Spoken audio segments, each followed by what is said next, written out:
Este garrafão de 2 litros lá contém um xarope feito à base de plantas medicinais para fazer tratamento de asma crônica, asma simples, pneumonia, gripe, tosse seca, tosse simples.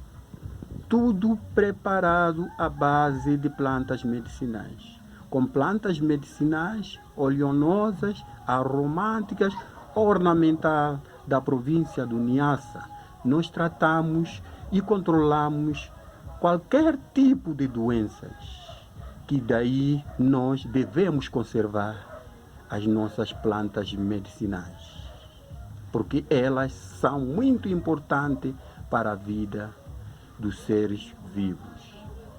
Fica bem, fica com Deus e até o próximo vídeo, se Deus quiser, porque vamos trazer mais novidades de todos os dias, novidades sobre as plantas medicinais da província do Niassa. Até o próximo vídeo.